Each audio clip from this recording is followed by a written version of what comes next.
Lalalala. So.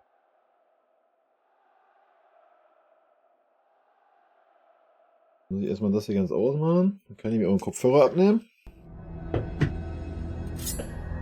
Kampfdampfer. Ja, servus zusammen. Kampfdampfer. Guter Nick, ey.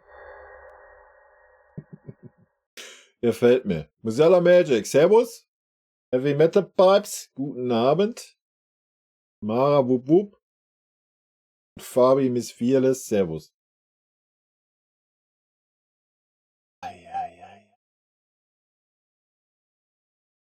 Die Brille blendet gut. Der ist doch schön.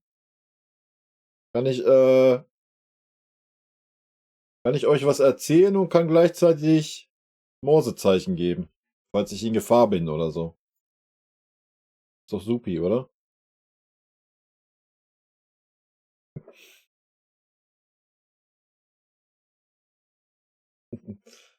Waldhof Monheim. Servus. Grüße. Grüße nach Waldhof. Schon lange nicht mehr da gewesen. Und Produce. Ja, nicht einfach Produce. Servus. Servus, servus. Wie geht's euch? Alles gut oder was? Der Montag, der Start in die Woche, immer ein schöner Tag.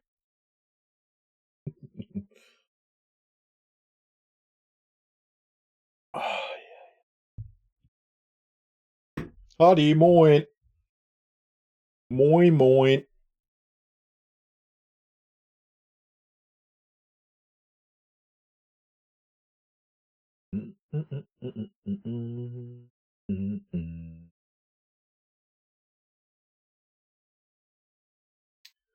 Also ich hatte einen guten Start in die Woche. War alles gut. Slowly Tag heute. Kann mich nicht beschweren.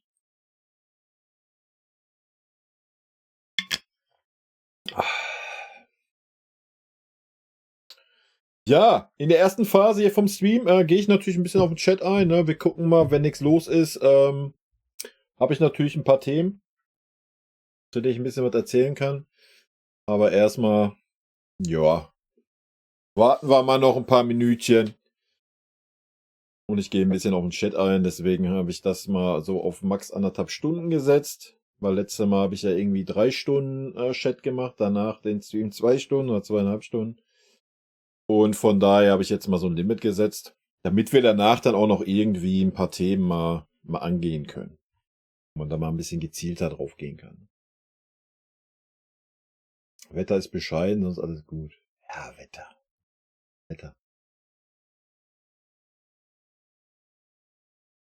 Wird bei uns nicht anders sein wie bei dir, Pfeife. Regen, Regen, Regen. Und Regen.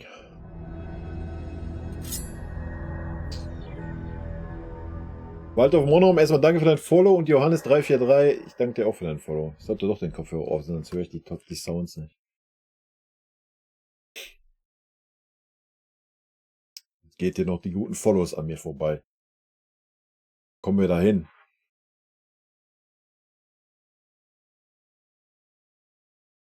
Was ist denn für eine Frage?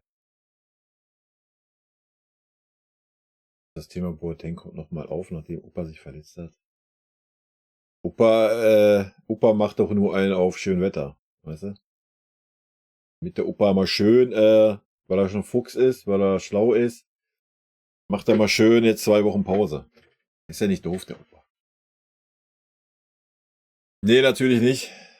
Aber ich denke mal, die Frage war auch nicht ernst gemeint. Wirst du Mane schon gegen Mainz im Tor sehen? Ja, das ist eine sehr gute Frage. Da müsste man mal irgendwas vom Neuer sehen, wa? Wir sehen ja nichts vom Neuer. Wenn er angeblich spielfit ist, das werden wir dann im Spiel sehen, ne? I don't know. Ich weiß ja nicht. Schwierig.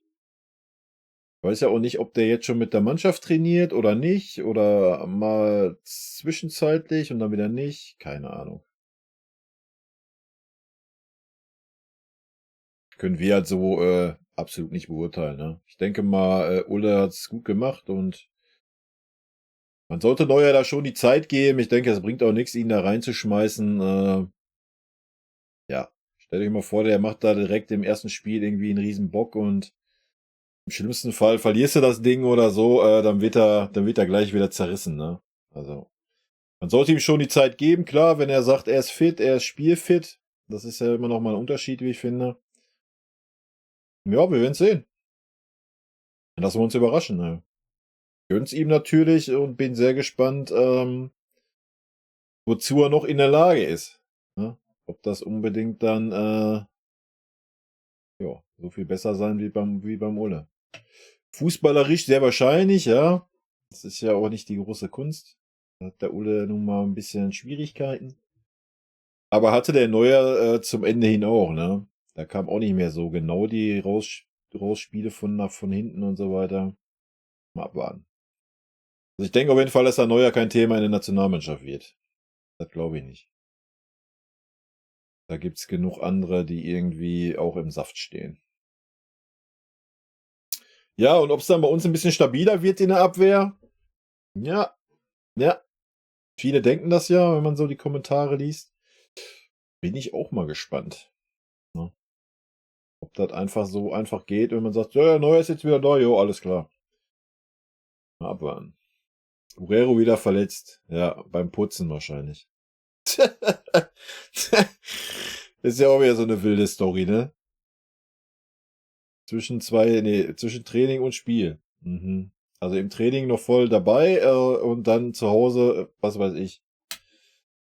Arbeitsunfall, Wegeunfall, Sexunfall, wer weiß das schon. Aber bei einer Muskelverletzung hört sich ja schon eher nach letzterem an. Keine Ahnung. Ich weiß es nicht. Wild auf jeden Fall. Aber so kann es gehen. Sind halt alles Menschen, wa? Kannst dich halt auch zu Hause einfach eine Muskelverletzung holen. Man weiß das ja nie. Na, mit what team? Also meinst du, Neuer wird kein Länderspiel mehr machen, mal abgesehen von einem möglichen Abschiedsspiel? Ich denke nicht, dass der noch ein Länderspiel machen wird. Ich glaube auch nicht, dass er ein Abschiedsspiel kriegt. Ich weiß, die Abschiedsspiele gibt's ja nicht mehr, oder? Überlege gerade, hat Philipp Lahm jemals ein Abschiedsspiel gekriegt? Es wäre ihm natürlich zu wünschen, aber ich glaube nicht, dass ein Nagelsmann auf ein Neuer setzen wird. Eine Schambeinverletzung, ja, sag ich doch. Die Scham war zu groß. Steile These. Ne, ich glaube nicht, dass der Nagelsmann auf ein Neuer setzen wird. Vielleicht täusche ich mich, aber ich glaube es nicht. Also er hätte ja anscheinend bei uns mit dem Neuer irgendwelche Probleme gehabt. Ich meine, gut, vielleicht steht er da drüber. Ich meine, er hat ja auch einen Müller geholt. Ja, abwarten. Aber das ist ja auch nicht das Problem, was wir in der Nationalmannschaft haben, denke ich, oder? Torhüter.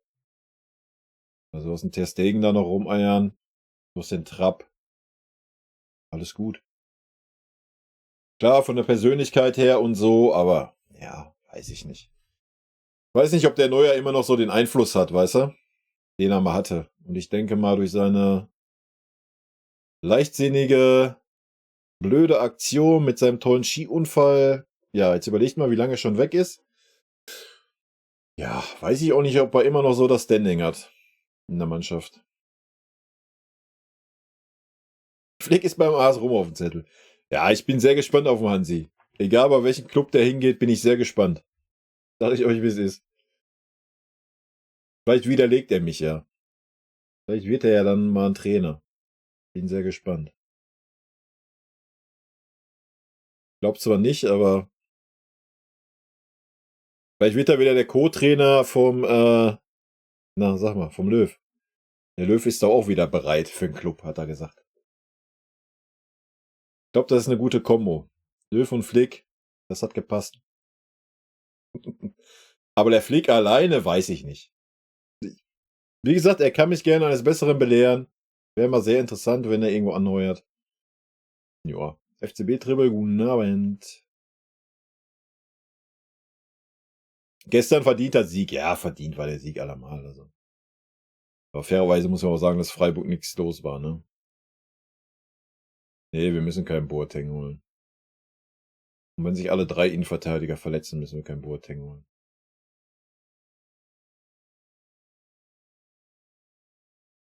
Ich glaube auch nicht, dass der Upa so schwer verletzt ist. Braucht halt jetzt einfach mal ein bisschen Ruhe und dann geht das schon. Wie ist die Lage? Bei mir ist die Lage Bombe. Alles gut bei mir. Und bei dir? Alles gut. Ich habe einen guten Start gehabt in die Woche. Ja, mal abwarten. Mal abwarten, der Neuer gegen Mainz wieder da ist.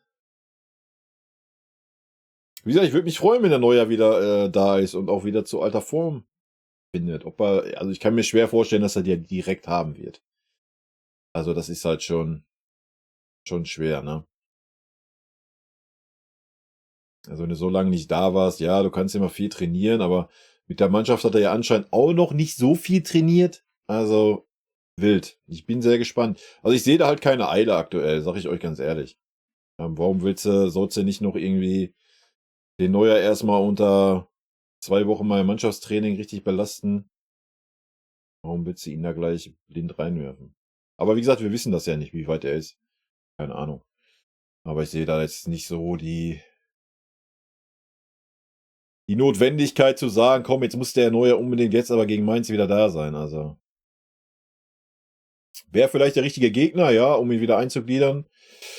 Kann mir schon vorstellen, dass man das vielleicht macht, so im Hinblick auf Dortmund. Weil wir haben ja vor Dortmund nicht wirklich schwere Gegner, haben abgesehen von Galatasaray vielleicht auswärts. Aber ansonsten haben wir ja schon eher so Gegner, die machbar sind, ne? Ohne das jetzt mal negativ für die Gegner zu meinen. Vielleicht ist das so der Gedanke. Da kann er sich ein bisschen Spielpraxis, Spielgefühl wiederholen. Weiß ich nicht. Ob das so klappen wird, werden wir sehen, ne? Das ist auch schwer zu sagen. Interessant wird da zu sehen sein, wie er dann im 1 gegen 1 sich verhält. Na, das ist ja keine leichte Verletzung gewesen, ne?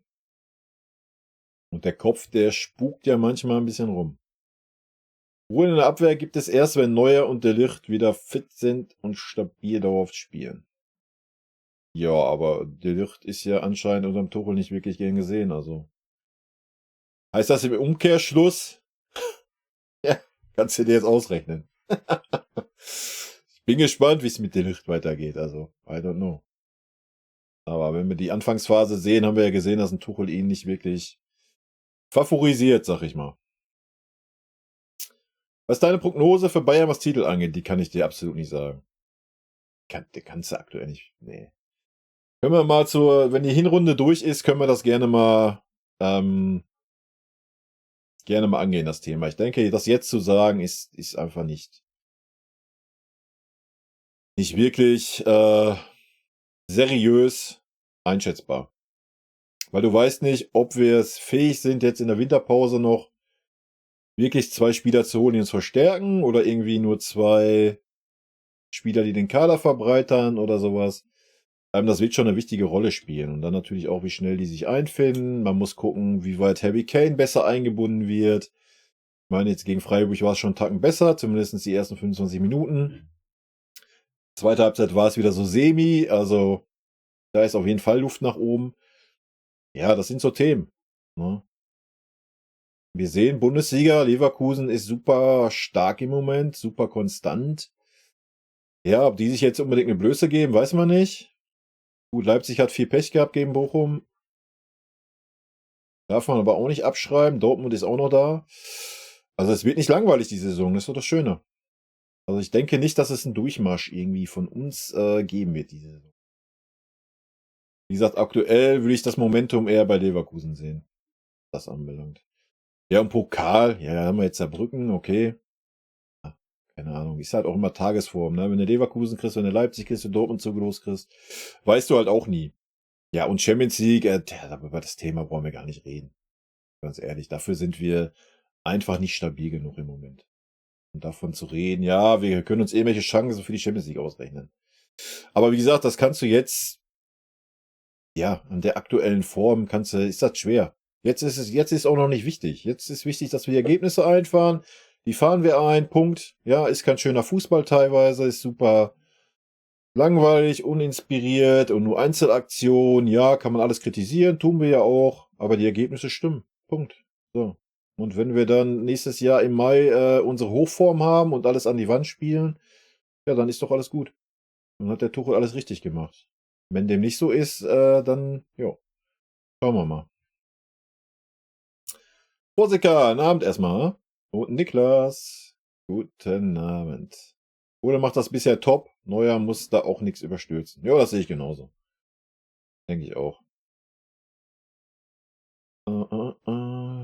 Gestern verdienter und dominanter Sieg. Ja, gut, das steht ja außer Frage. Das war ja wirklich. Aber wie gesagt, Freiburg war jetzt auch nicht wirklich ein Gegner, wenn wir ehrlich sind. Also. Aber klar, wir haben natürlich auch dafür gesorgt, dass sie kein Gegner werden. Das muss man auch ganz klar sagen. Und ja, es waren dominant über 90 Minuten. Gefühlt, ich weiß gar nicht, wie die Freiburger 30% Ballbesitz angeblich gehabt haben. Also gefühlt hatten ja nur wir den Ball. Also wenn Freiburg mal 10 Sekunden den Ball in den eigenen Reihen hatte, war das ja schon viel. Also, ja, das muss man schon ganz klar sagen. Ich hoffe, Peretz bekommt in der Zukunft mehr Spielzeit. Naja, wo soll der gute Junge Spielzeit kriegen? Ich würde mir das auch wünschen, ja, aber wo soll er die kriegen? Wenn Neuer wieder da ist, ja, keine Chance. Leider. Weiß ich nicht, sehe ich nicht. Wenn Neuer da ist und wenn Neuer einigermaßen Form hat, wird ein Neuer spielen. So, allein aufgrund der Erfahrung. So, danach hast du einen Ulle da hocken, wo auch im Raum steht, dass sie den Vertrag verlängern wollen. Weil er macht's ja auch gut, ja. Also auf dem Ulle war immer Verlass. Klar hat er mal einen Bock drinne, aber ja gut. Ansonsten im Großen und Ganzen macht der Ulle das gut. Na, da müssen wir nicht drum herum reden. So, und dann ist die Frage, ob man dem Peretz das zutraut, das auch so zu machen. Ja, weiß ich nicht. Schwierig. Schade für den Jungen, ne? Weil ich würde es mir wünschen, wenn wir ja den Mut hätten zu sagen, komm, du machst die Pokalspiele. Ja, I don't know. Wird man sehen. Aber wie gesagt, das ist ja ein Thema. Wir müssen erstmal abwarten, kommt ein Neuer zurück. Lass mal den Neuer alle 3 Tage spielen, über 3 Wochen. So, und dann kannst du erstmal gucken, ob da irgendwas reagiert oder nicht reagiert. Das ist ganz schwer zu sagen, ne, nach so einer Verletzung. Also, da muss man echt abwarten. Aber Peretz war auf jeden Fall ein guter Transfer und ja, man sollte den schon fördern. Und wenn Neuer wirklich wieder fit ist und wir wollen wirklich noch mal verlängern mit ihm und Ulle bleibt auch, dann muss man ihn halt ausleihen. Fertig. Schuper droht 3 bis 4 Wochen auszufallen. Ja, wer sagt das? Dein Freund oder was? Oder die Bild-Zeitung?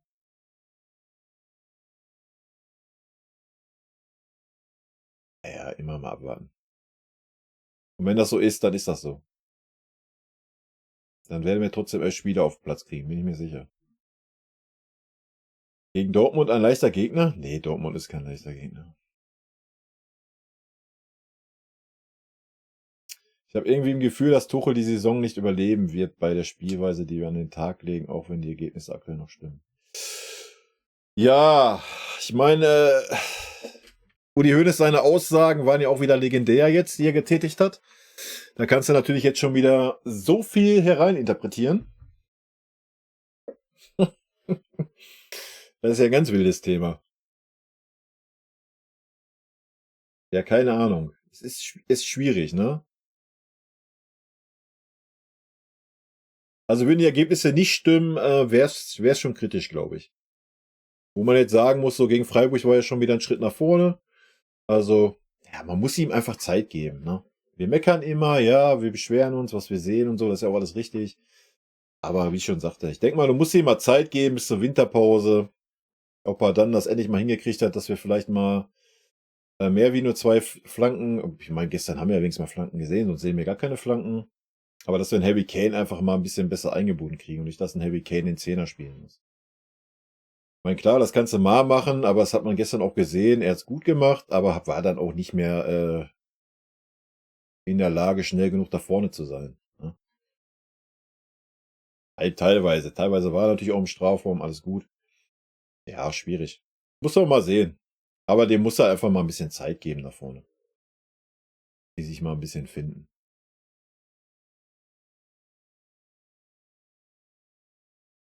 Ja, und dann kommt es drauf an, ne? Was macht der Tuchel mit dem Kimmich? Wenn er seinen Sechser kriegen sollte. Das wird das andere Ding sein. Da ist ja auch schon ein oder andere Trainer so ein bisschen dran gescheitert. Musst du vorhin schmunzeln, als ich gelesen habe, dass man mit Sané jetzt unbedingt schon verlängern sollte, weil er in der Form seines Lebens ist. Ich meine, er hat bis 25 Vertrag und alle geben ihn nach 7 Spielen in den Himmel. Ja, habe ich ja schon genug zu gesagt, ne? Habe ich ja schon genug zu gesagt. Wie gesagt, lass uns mal eine Hinrunde abwarten. Meinetwegen auch noch mal die Rückrunde. Und wenn er zum Ende, der Saison immer noch diese Form hat, ja, dann kannst du auch darüber nachdenken, den Vertrag zu verlängern. So, wenn er wieder nur seine 10, 15 Spiele hat, dann wieder einbricht, ja, dann brauchst du nicht darüber nachdenken, den Vertrag zu verlängern. Dann kannst du nämlich sagen, ich verkaufe ihn nächstes Jahr. Aber klar, also die Form, die er jetzt hat, ist mega stark. Da müssen wir nicht drüber reden, ne? Und wie gesagt, jetzt gegen Freiburg, hatte ich ja auch in meiner Analyse gesagt, hat er das perfekte Mittelmaß gefunden zwischen Eigensinnigkeit und auch mal Harry Kane und die anderen Mitspieler mal ein bisschen versuchen mitzunehmen. War wirklich gut. War der beste Mann von uns. Aber ja, immer mal abwarten. Was sagst du zu Kader-Nominierung vom Julian? Ja, das machen wir gleich. Da gehe ich gleich mal drauf ein. Gucken wir uns mal an. Ich habe gesehen, der DFB hat da eine schöne Seite, da kannst du die alle durchklicken. Das machen wir. Wenn hier eure 90 Minuten rum sind spätestens oder wenn hier tote Hose im Chat ist, dann gehen wir da mal rein, dann gucken wir uns das an. Wir hören uns auch mal das Interview an vom Julian. Es geht 6 Minuten 43 oder sowas, wo er zu seinen Nominierungen gefragt wird. Dann können wir da mal ein bisschen uns so austauschen.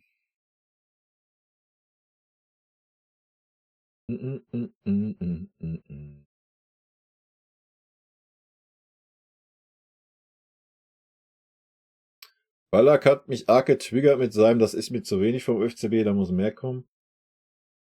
Ja. Irgendwo hat er ja recht gehabt, auf der anderen Seite hat er ja auch gesagt, er hat das ja dann ein bisschen versucht zu erklären, warum er das so sieht und dann hat er ja auch gesagt, ja, als Spieler war er auf der anderen Seite und da war das ja auch schon mal so.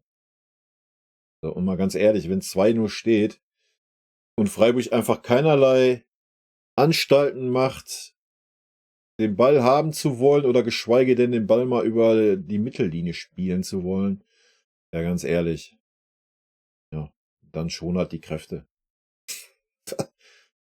Ja, nicht schön anzusehen, da 70 Minuten Rumgeeier, aber ja, ganz ehrlich, dann ist das so. Wäre natürlich schön gewesen, wir hätten eher ein 3-0 gemacht, dann hättest du eher ein bisschen die jungen Wilden da loslassen können, dann wäre vielleicht noch mal ein bisschen mehr passiert. So musstest du natürlich bis zur 70., 75. warten, damit da nicht mehr so viel passieren kann. Das war halt ein bisschen schade. Aber ansonsten, ganz ehrlich, wenn der Gegner nicht will, dann will er nicht. So. Und wenn wir meinen, wir müssen am 7. Spieltag Kräfte schonen, ja, dann müssen wir so spielen, wie wir es gespielt haben. So, es war super dominant. Wir haben den Ball in den eigenen Reihen gehabt. Wir haben kaum Fehlpässe gehabt. War doch alles gut. Nicht schön anzusehen, aber erfolgreich. Obwohl die ersten 25, 30 Minuten halt schon richtig gut waren, ne? Muss man auch sagen. Vielleicht muss Tavi für die Innenverteidigung holen. Ja, ja, habe ich auch gelesen. Habe ich auch gelesen. Tavi. Keine Ahnung, wo ist der? Ist der bei Arsenal? Bei Arsenal war der mal. Ich weiß nicht, wo der gerade rumläuft. FCB Insight sagt das mit Upa. Ja, ja. FCB Insight ist natürlich auch eine sehr seriöse Quelle. Nee, lese ich ja auch öfters mal. Kriege ich ja öfters mal eine Nachricht auf dem Handy. Mein Google News. Ja, keine Ahnung. Wie gesagt, solange da nichts von Vereinsseite kommt, gebe ich da nichts drauf auf solche Sachen. Es sei denn, es kommt vom Plettenberg oder wie der heißt, weil der hat ja irgendwie den Maulwurf bei uns. Aber ansonsten, da die Bild irgendwas schreibt oder sonst wer oder in China fällt ein Sack Reis um. Wo steht die Mannschaft aktuell von der Leistung? Von dem, was sie leisten kann? Boah.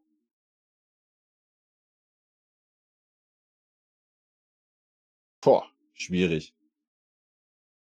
Denkst so bei 70. 75? Mehr auf keinen Fall. Müsste man vielleicht unterscheiden in Angriff und Verteidigung? Oder vielleicht in Angriff, zentrales Mittelfeld und Viererkette. Nee, schwierig zu sagen. Aber wie gesagt, im Moment, ja, im Moment werden keine Titel vergeben, also. Guck mal, unter Nagelsmann haben wir das Problem gehabt, wir waren am Anfang immer bärenstark, haben alles zerschossen und sind dann in der Rückrunde eingebrochen. So, vielleicht haben wir jetzt nicht so schön Fußball, holen die Ergebnisse, wie ich schon sagte, und nach der Winterpause rasieren wir. Wer weiß. Kann man nicht sagen, deswegen immer schwer. Man sollte schon so eine Hinserie und die Rückserie mal laufen lassen. Ist ja jetzt nicht so, dass das noch schlechter geworden ist, also man sieht ja schon Steigerungen und jetzt gegen Freiburg war es ja auch nochmal, auch wenn Freiburg es uns leicht gemacht hat, aber war es ja nochmal einen Tacken besser, also. Müssen wir die Kirche auch mal im Dorf lassen, ne? Ich habe es ja schon gesagt am Ende, wir haben jetzt relativ, in Anführungsstrichen, einfache Spiele. Ich denke mal, so nach dem Dortmund-Spiel wird man schon ungefähr sehen, wo der Hase läuft. Dann sieht man auch, ob Leverkusen so stabil bleibt, Leipzig, Dortmund. Ja. Bin gespannt. Die anscheinende Grüppchenbildung ist nicht gut für das Mannschaftsgefüge und den Spielfluss. Ja, das sehe ich genauso. Aber das ist, ich denke, das sitzt tiefer, ne? War letzte Saison schon so. Ja. Und anstatt die Grüppchen mal ein bisschen aufzusprengen, hat man sie alle behalten und hat die anderen verkauft, die, ja, da drumherum waren. Weiß ich nicht. Ich habe auch so das Gefühl, dass es so mindestens 2 Lager gibt, wenn nicht sogar 3 Lager in der Mannschaft. Ist ein bisschen schwierig aktuell. Aber vielleicht täuscht das auch nur von außen, ich weiß es nicht. Aber man hat auf jeden Fall den Eindruck. Schon seit letzter Saison, ne? Peretz hat richtig Potenzial, aber Trikot Nummer 18 hätte ich nicht gegeben. Warum nicht? Was denn? Nur weil Cleansey die hatte, oder was? Ich denke auch, dass er Potenzial hat, aber wie gesagt, ist halt schwierig jetzt. Was willst du machen?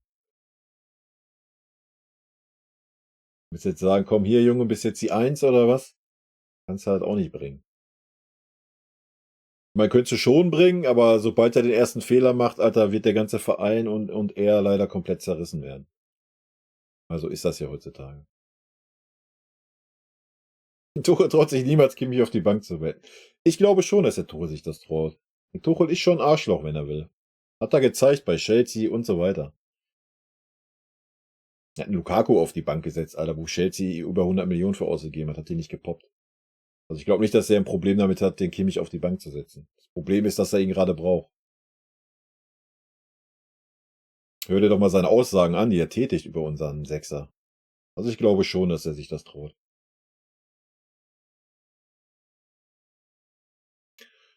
Was hältst du von Davis und den Wechselgerüchten in Richtung Madrid? Ja, kann ich nur sagen, Reisende soll man nicht aufhalten.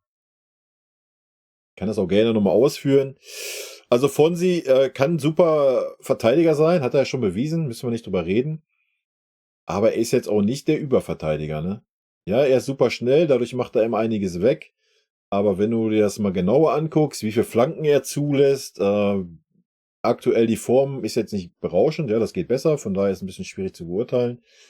Aber jetzt unter dem System Tuchel, ja, unter dem System Nagelsmann war nochmal was anderes, weil er da halt auch komplett durchziehen konnte, ne? Ist vorne durch, Grundlinie, oder auch mal richtig reinziehen in den 16er. Jetzt unter Tuchel ist gefühlt so, ja, ich laufe mal bis 25 Meter hinter der Mittellinie, dann bleibe ich stehen und spiele den Pass nach innen. So, es ist ganz selten, dass er mal, und wenn, dann ist er eher in der Halbposition, nicht auf der Außenposition. Aber ich glaube noch nicht mal, dass das Problem von ihm ist, so was die Offensive angeht, eher so von den Vorgaben, die er kriegt. Das passt halt nicht wirklich, ja.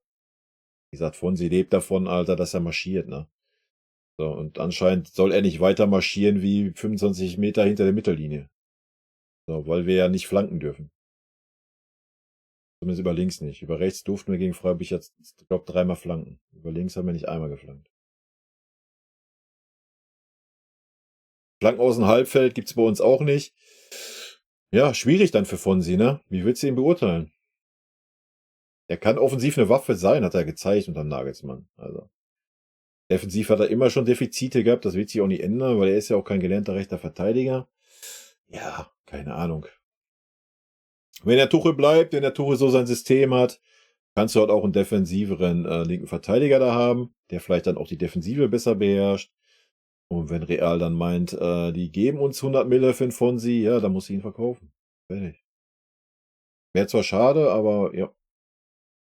Wir müssen ja halt erstmal, wir müssten ja mal eine Philosophie sehen und eine Philosophie vielleicht mal kommunizieren. So. Und dann könnte man das alles ein bisschen besser beurteilen, ne? So ist halt relativ schwer zu beurteilen. Aber ich glaube nicht, dass ein Fonsi sagt so, ach ja, ich laufe bis hier, dann bleibe ich stehen, dann spiele ich den Ball nur noch nach innen. So, kann ich mir nicht vorstellen, dass er das freiwillig macht. Also wird das ja schon irgendwo unsere Taktik sein. Und wenn das Geld stimmt, ja, mein Gott, dann ist das so. Leider Gottes, ne? Fußball ist nur noch hier. Nur noch Monetos. Leider. Leonardo, Servus. Stavi holen für Innenverteidigung. Ja, keine Ahnung, wie gesagt, ich weiß nicht, wo der gerade spielt oder ob der fit ist und was der kosten soll. Ablösefrei will der. Ist der auch vereinslos oder was? Noch so eine Graupe? Ja, weiß ich nicht. Ist der echt vereinslos? Warte, ich google mal. Ich guck mal, was der so macht. Dann kann ich da vielleicht was zu sagen. Mustafi. Chokran. Chokran Mustafi. So.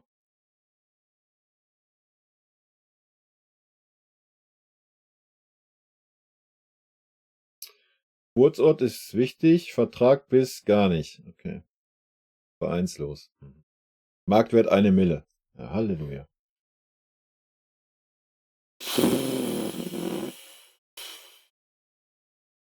Ich sag mal so.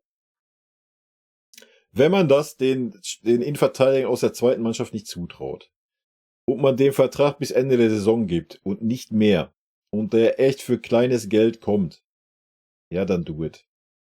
Ja. Und wenn er nur da ist, um im Training irgendwie auf beiden Seiten 2 Innenverteidiger zu haben, um da 10 gegen 10 oder 11 gegen 11 spielen zu können. So, aber wenn er wer weiß was an Kohle haben will oder sowas, oder weil er vereinslos ist, noch irgendwie ein Handgeld oder sonst irgendwie so ein Scheiß da, dann, nee, nö.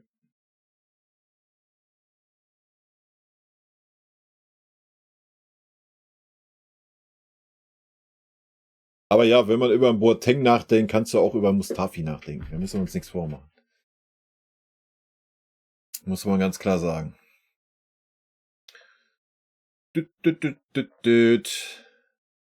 die Anweisung wirklich so ist von Tuchel, dass Kane so spielen soll und Kane nicht mit Flanken gefüttert werden soll, sondern eher wie ein Zehner spielt, die Bälle annimmt und verteilt, wäre es dann wirklich nötig gewesen, 100 Mille in Kane zu investieren und nicht einen Jungen holen für 15 bis 20 Mille. Tuchel wirkt mich so, als wüsste er, wie einzelne Spieler funktionieren. Ja, weiß ich auch nicht. Ich meine, jetzt gegen Freiburg hat's gut geklappt. Ja, weil wir gewonnen haben. Er hat das Tor ja vorbereitet von Leroy. Hat das Spiel auch zweimal ganz gut aufgebaut von der Position her. Ja. I don't know. Schwierig. Schwierig, ne? Aber wenn er dann halt vorne ist und keine Bälle kriegt, ist es schwierig, ja. Wie gesagt, er hat gegen Freiburg 2 gekriegt von Leroy, ne? Aber leider auch nur am 16er, hat er ja dann zweimal abgezogen. Das erste Mal war nur 1 Meter daneben, das zweite Mal knapp neben Pfosten. Ja, aber ansonsten weiß ich nicht. Schwierig. Aber es ist halt schon beeindruckend, dass er da kein Problem mit hat. So, das hätte so ein Levi zum Beispiel nie verkaufen können. So, Levi, stell dich mal in den Dienst der Mannschaft. Du lässt dich jetzt mal fallen und setzt deine Kollegen vorne ein und machst einen Platz dafür, dass andere aufrücken können. Ja, hätte der Levi dich auch gefallen. Was? Aber ja, ich weiß, was du meinst. Ne? Ich sag ja, er ist halt zu wenig noch eingebunden. Muss man halt einfach mal ein bisschen Zeit geben, denke ich. Wir wollen dann lieber einen aus der zweiten. Mustafi ist ja eine Gurke. Ja, also die Spieler sind nicht umsonst vereinslos. Da müssen wir uns jetzt ja auch nichts vormachen, oder? Ich meine, guckt euch an, wie viele Vereine es gibt auf dieser Welt. Wenn da ein Spieler so lange vereinslos ist, spricht das jetzt nicht dafür, dass er eine Granate ist. Da müssen wir ja nicht drum herum reden.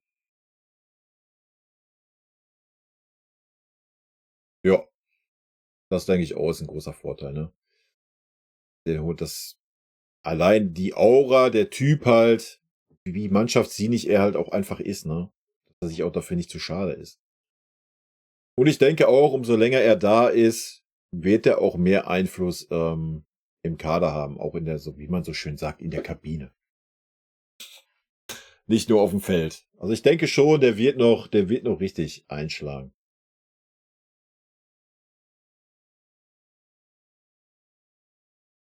Ja, du musst halt was ändern. Wir haben das ja letzte Saison gesehen. Also du musst ja an dem Mannschaftsgefüge irgendwas ändern.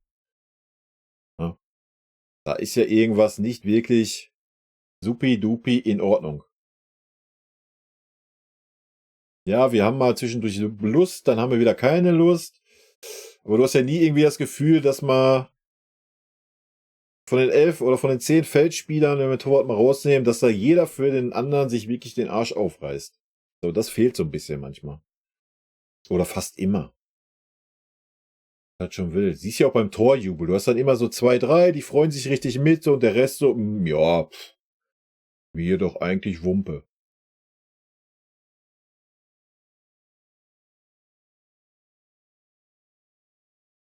Ich denke, wir sollten langsam auch mal anfangen, mit Fonsi, Kimmich und Sané zu verhandeln, oder würdest du sogar wen davon im Sommer ziehen lassen?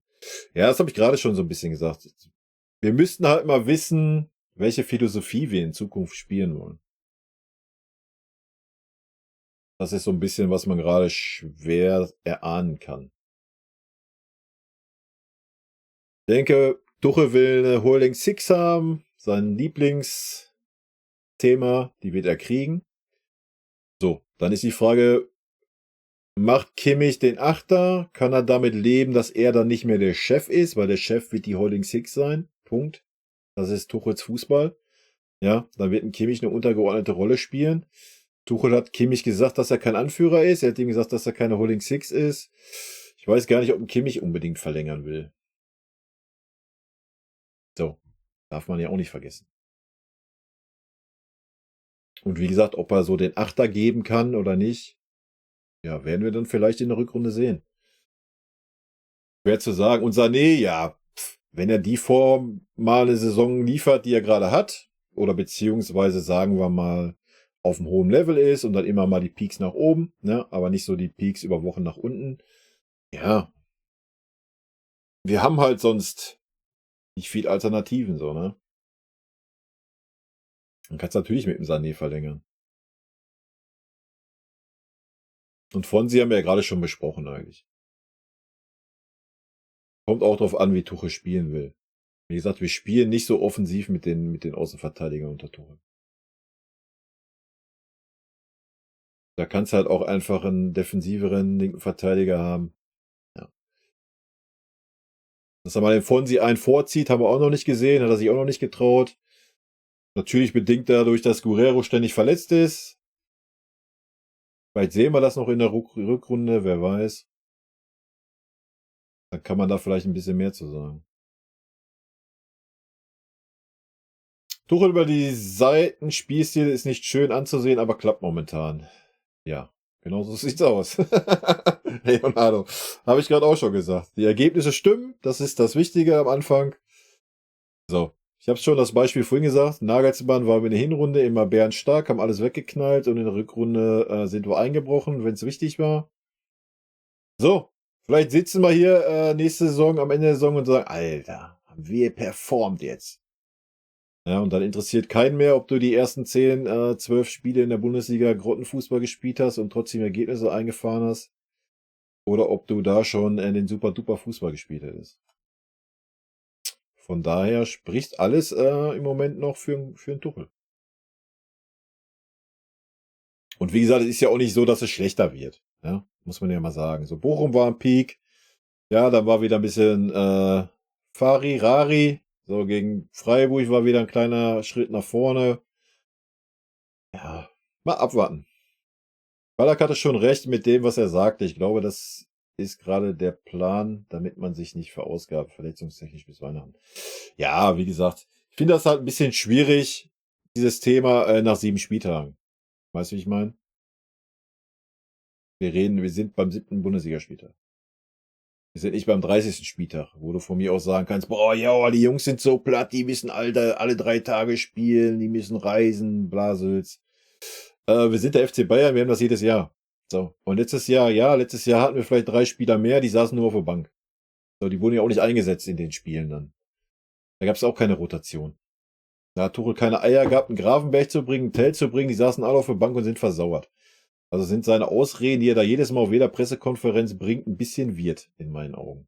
Ja, die Innenverteidigung und rechter Verteidiger, müssen wir nicht drüber reden.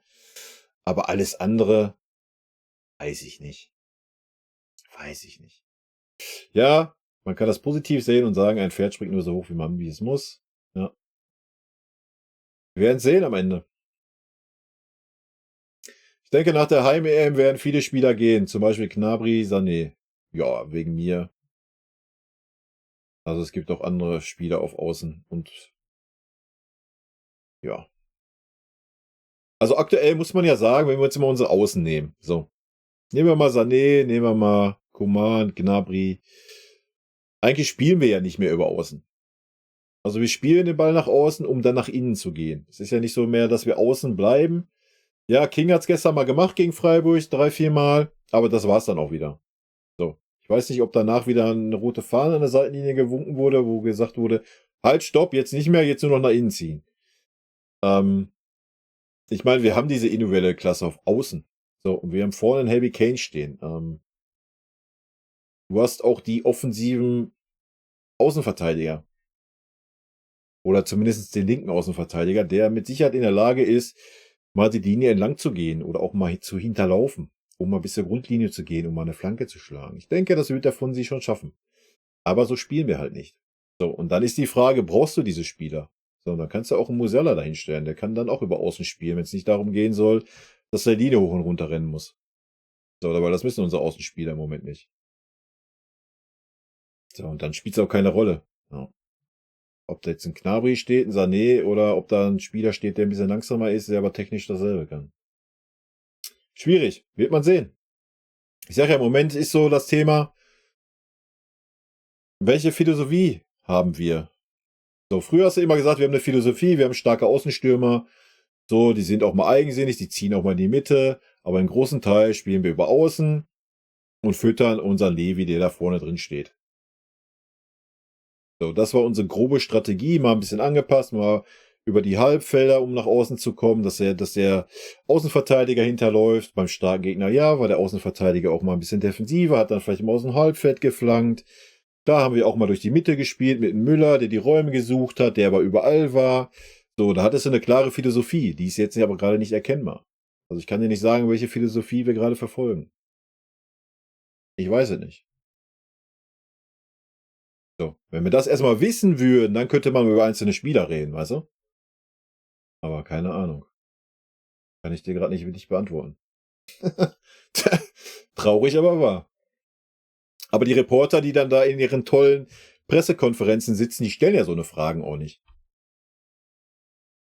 Dass man da vielleicht mal ein bisschen mehr Einblick kriegen würde, was der Tuchel sich vorstellt und wie er gerne spielen lassen würde. Keine Ahnung, wild halt.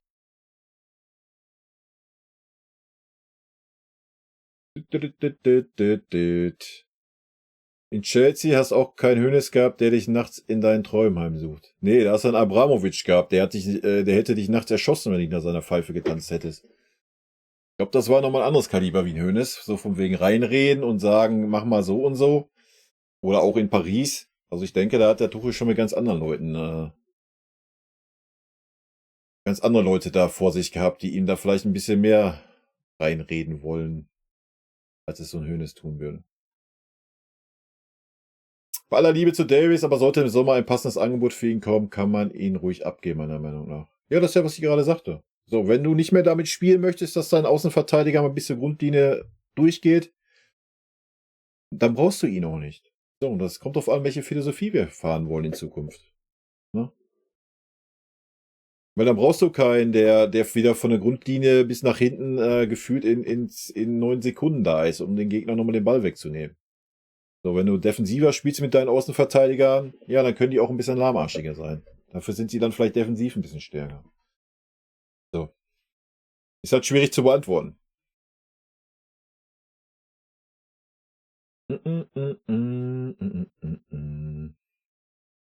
Nee, nicht die 1, aber die 18 hätte ich für einen Feldspieler reserviert, der im Winter verpflichtet wird. Man EA Sports Stick-Spieler eine gute Nummer geben, dass gute Fußballschuhe tragen.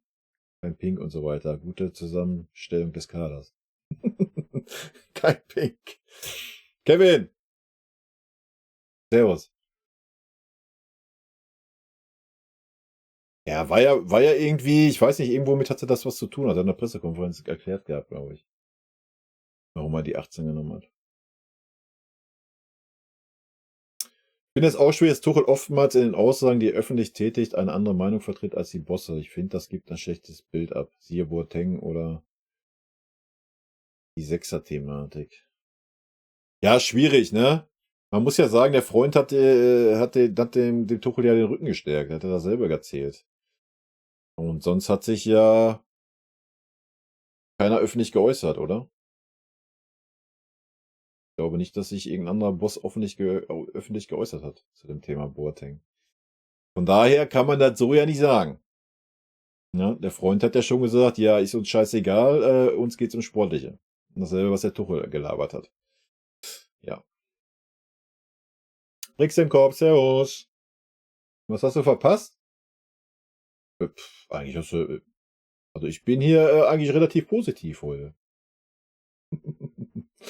Von mir hast du nicht viel verpasst.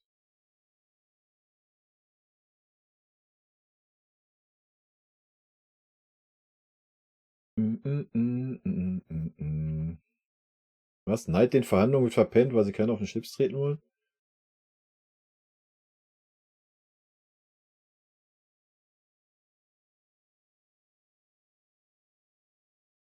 Ja, aber wie gesagt, ich würde da dem Fonsi noch nicht mal unbedingt so einen Vorwurf machen, ne? So, Fonsi ist halt ein Verteidiger, der seine Stärken in der Offensive hat. Punkt. Ja, er war noch nie der defensiv super duper starke Linksverteidiger. Machen wir uns da jetzt mal nichts vor. Ja, er ist super gegen andere schnelle Spieler, weil er da auf Augenhöhe ist oder sogar noch einen Tacken schneller. Da macht er die Bälle mal fest. So, das kann er. Ja, aber ein Fonsi ist auch ein sehr schlechter Außenverteidiger, wenn es darum geht, mal Flanken zu verhindern. Ja, so. Fonsi seine Stärke ist halt, dass er vorne pusht, dass er den Mittelfeldspieler oder auch den Verteidiger vom gegnerischen Team in der eigenen Hälfte bindet. Dass sie gar nicht erst auf den Gedanken kommen, ich kann mit nach vorne was machen. Ja? So, das ist Fonsis Stärke. So, aber die kann er aktuell im Tuchel-System nicht ausspielen. Deswegen würde ich da gar nicht so den Fonsi den Vorwurf machen. Wie gesagt, gefühlt darf er 25 Meter in die gegnerische Hälfte laufen, dann muss er stehen bleiben und den Ball nach ihnen spielen. Das, was wir von sie sehen. Oder er spielt den Ball zurück. So, alles andere ganz, ganz selten mal. Ja, wenn er mal eine Mittellinie den hat und hat mal ein bisschen Raum, dass er mal auf die Halbposition mal reinziehen darf. Ja, das haben wir einmal gesehen diese Saison. Hat er dann auch gut gemacht. Aber nochmal, da siehst du halt, dass er offensiv Qualitäten hat. So, aber die darf er halt nicht bringen. Halt schwierig. Davis mal passt ein Angebot verkaufen. Kimmich muss sich mal fügen und ich würde ihm die Binde wegnehmen. Offizieller Bayern-Fan, Servus. Und Johannes, Servus. Danke für eure Fotos. Obwohl, Johannes hatte ich, glaube ich, schon. Ne? Kimmich muss sich mal fügen, ich würde ihm die Binde wegnehmen. Dann brennt's in München. Dann brennt's. Dann fackelt der Platz. Kimmich ist schon die Binde der Nationalmannschaft losgeworden. Wenn du die in München auch noch wegnimmst, dann, ich glaube, dann kriegt er persönlich Probleme. Dann platzt der zu Hause oder so. Das verkraftet sein Ego nicht. Und außerdem hat er die Binde ja auch nicht. Die hat ja immer noch Neuer. Und wenn der Neuer nicht da ist, der Müller. Und wenn der Müller auch nicht spielen darf, der Kimmich. Also er ist ja immer noch nur Dritter, ne? Er ist ja nicht unser Captain. Auch wenn er das gerne sein möchte. Aber ja, Kimmich sollte sich mal fügen. Obwohl man sagen muss, Kimmich, die letzten Spiele waren ein bisschen besser, ne? Muss man auch mal loben. War nicht mehr so ganz so ein Gegrütze wie die ersten 5 Spiele. Aber ja, mit Luft nach oben. Bratzo hat schon lange versucht, mit Davis zu verlängern, das wird nichts. Ab nach Real und 100 Mille mitnehmen. Ja, wenn er nicht verlängern möchte, ja, oh mein Gott. Wenn wir wirklich so viel Geld kriegen sollten von Real, dann ist das so. Nochmal, es kommt drauf an, wie wir in der Zukunft spielen wollen. Wenn wir mit Tuchel in die Zukunft gehen, die nächsten 3, 4 Jahre, ja, dann ist das wahrscheinlich so, dass wir nicht so offensive Außenverteidiger brauchen und dann, ja, kann man ihn auch verkaufen. FCB Klaus, ich kann das Wort Energie nicht mehr hören. Thomas Tuchel soll endlich eine Mannschaft formen, die sich als Team den Arsch aufreißt, Beispiel Leverkusen. Ja, aber das ist ja das Problem bei uns. Das ist ja schon das Problem unter dem Nagelsmann gewesen, was er ja auch schon nicht hingekriegt hat. So, du hast halt einfach sehr wahrscheinlich 2, 3 Lager in unserem Team. So. Und die müssen sich halt untereinander mal wieder zusammenraufen. Was mal besser klappt, mal schlechter. Das ist so ein bisschen, also hat man das Gefühl von außen. Ob es wirklich so ist, wissen wir natürlich nicht. Aber es kommt so rüber. So, und wenn du immer das gleiche Spielermaterial hast, ja, was soll sich ändern? So, ja, du kannst mal den obligatorischen Grillabend machen oder du kannst mal à la Christoph Daum die Mannschaft mal über heiße Kohlen laufen lassen. Vielleicht bewirkt das was. Ja, aber dann hört's auch auf. Ne? Was willst du machen, wenn du da irgendwelche Grüppchen hast und die irgendwie nicht miteinander wollen? Schwierig. Frage, wenn man wüsste, man kriegt diesen Tuchel, würde man ihn holen? Ich finde leider nichts positiv an dem. Habe es jetzt Monate versucht, aber bin mehr genervt als positiv gestimmt. Keine Idee dieser Mann oder alle anderen so blöd. Hm. Also ich war schon gehypt, wo ein Tuchel kam. Sag ich dir ganz ehrlich. War dann relativ schnell ein bisschen enttäuscht, weil er halt nicht nach Leistung gegangen ist in der letzten Saison. Die Saison ist das besser, muss man ganz klar sagen. Wenn auch noch nicht perfekt. Aber letzte Saison hat das ja komplett ignoriert. Da hat er ja gesagt, jo, wir gucken mal, wer ist hier alles gestandener Spieler im Verein, die spielen. So, deswegen ist ja auch so ein Grafenberg weg.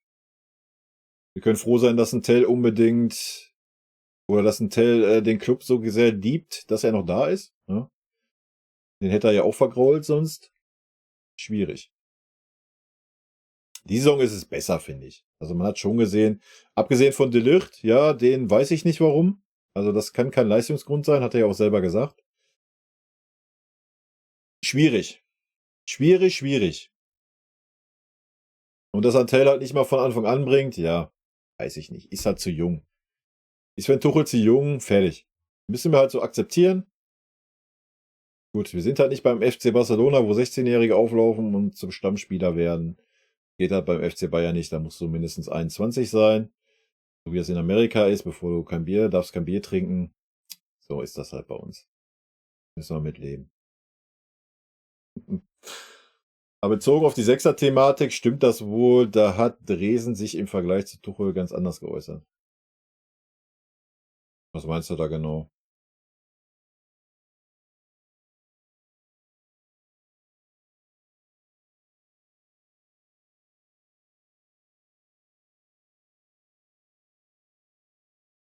Ja gut, was willst du auch mit einem 17-jährigen Brasilianer? Wie gesagt, bei uns darf man erst ab 21 in der ersten Elf spielen. Würde ich auch nicht zum FC Bayern gehen. Jetzt mal ganz ehrlich, sehen wir es doch mal realistisch, wie es ist. Wenn du ein junger, talentierter Spieler bist, gehst du nicht zum FC Bayern. Es sei denn, das ist dein Herzensclub oder du bist geldgeil und möchtest gerne eine Mille mitnehmen wie woanders. So, wenn du ein junger, talentierter Spieler bist, gehst du nach Leverkusen, wenn wir jetzt mal auf Deutschland gucken, nach Leverkusen, nach Dortmund oder nach Leipzig. So, da spielst du Champions League, spielst auf hohem Niveau und du weißt, du kriegst die Zeit, wenn du das Talent hast, dich zu entwickeln. So, nach der Causa Gravenberg, ja, den wir geholt haben, ja, absoluter Maschine, Blasels, und man setzt ihn ein Jahr lang auf die Bank, obwohl ein Goretzka und ein Kimmich unterirdisch schlecht waren. So, die waren ja nicht gut, die waren schlecht. Welches Talent tut sich das denn bitte dann noch an und sagt, ich gehe lieber zum FC Bayern, um mich da zu entwickeln? Die lachen dich doch aus, wenn du davor sprichst. Die sagen dir, was habt ihr denn mit dem Gravenberg gemacht? Habt ihr einen Vogel? Ich komme doch nicht zu euch. Hä? Wie willst du denn überzeugen? Mit welchen Argumenten? Du hast keinerlei Argument, um diesen Spieler zu überzeugen, außer Geld. Und wenn du das Ziel hast, ja, dich zu entwickeln und dich durchzusetzen, um guter Spieler zu werden, man sieht es ja jetzt auch an Tell. Der Tell liefert, darf pro Spiel 15 Minuten spielen. So, welches Talent tut sich das denn bitte an? Es macht doch keiner. Punkt. Das machst du vielleicht mal ein Jahr mit. Ja, dann das Jahr musst du Spielzeit kriegen. So ein Tell wurde letztes Jahr komplett ignoriert und jetzt darf er wenigstens 15 Minuten spielen, weil er die Tore macht. So, lass ihn mal 3 Spiele kein Tor machen. Ich wette mit dir, dann wird er gar nicht erstmal wieder eingewechselt. Weil dann hat der Tuchel wieder ein Argument und sagt, ja, nee, der hat ja jetzt keine Torbeteiligung mehr, da bringe ich jetzt lieber einen anderen. So. Welches Talent soll sich das antun? Du hast keinerlei positives Beispiel, was du bringen kannst. Ja, Musiala, aber Musiala wurde nicht unter Tuchel. Ne? Der Tuchel hat den nicht rausgehauen und hat gesagt, jo, den nehme ich. Nee. Ich denke, man sieht schon klar beim Tuchel die Tendenz, er möchte lieber gestandene Spieler haben. So. Dann ist das halt so. Da muss man aber auch keinen Christian Freund verpflichten und sagen, jo, wir wollen jetzt hier aber mal ein bisschen anderen Weg fahren. Ja, dann sollte man sich vielleicht vorher mit dem Trainer abstimmen. Ja. Aber anscheinend geht das irgendwie gerade so in 2 Richtungen. Was die Führung möchte, was der Trainer möchte. So, irgendwie ist da kein Konsens. Das ist schon schwierig, finde ich. Was hältst du von der Idee, in circa 1 bis 2 Jahren dem Kane die Binde zu geben? Ganz ehrlich, wenn du mal hättest einen Paukenschlag machen wollen, ja, und du bist so ein neuer Trainer und du erzählst allen, ich habe keine Führungsspieler und Kimmich und so ist kein Führungsspieler. Ja. Hättest du einfach sagen können, hier, das ist Harry Kane, er ist jetzt euer Kapitän. Hätte natürlich geknallt, ja. Aber wär mal witzig gewesen. Ja gut, müssen wir nicht drüber reden, oder? Ist Kapitän der der deutschen Nationalmannschaft. Ja, das wäre schön. Der englischen Nationalmannschaft und war Kapitän bei Tottenham. Also, ich denke, wir müssen nicht darüber reden, dass er die Eigenschaften dafür hat.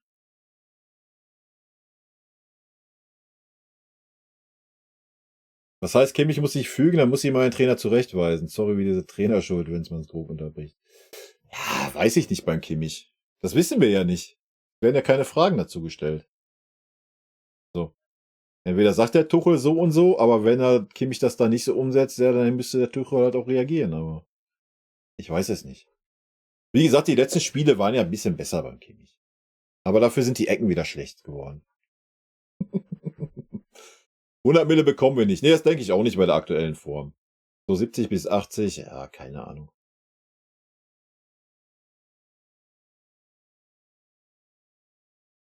Dann auf 5 Jahre verteilt. Wettenberg sagt, dass Neuer spätestens im Spiel gegen Darmstadt wieder spielen wird. Jo. Wenn der Neuer mit dem Schienbein vom Pfosten knallt im nächsten Training, ist das vielleicht schon wieder hinfällig. Mal abwarten. Bei uns wird nach Status der Spieler aufgestellt. Wie? Servus erstmal. Hat er ja in der ja, das hat er ja letzte Saison schon bestätigt.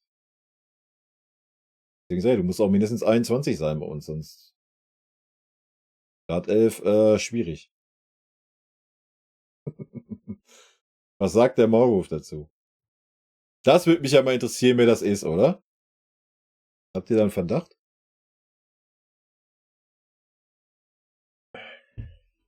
Müsste man mal nachforschen. Ich kann mir halt auch nicht vorstellen, ne, wenn wir mal kurz beim Thema Maulwurf bleiben.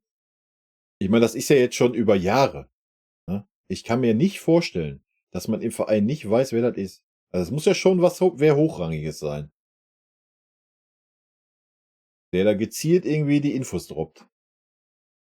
Kann ja jetzt nicht irgend 'ne Sekretärin von was weiß ich was sein. Das passt ja nicht. Schon wild, ne? Tante soll zurückkommen. Tell hat keinen Tell hat auch keinen Status. Den muss er erst die nächsten 10 Jahre er muss erst mal 21 werden, GBL. Hörst du mir nicht zu oder was? Na ja, dass der Kader zu dünn ist. Ja.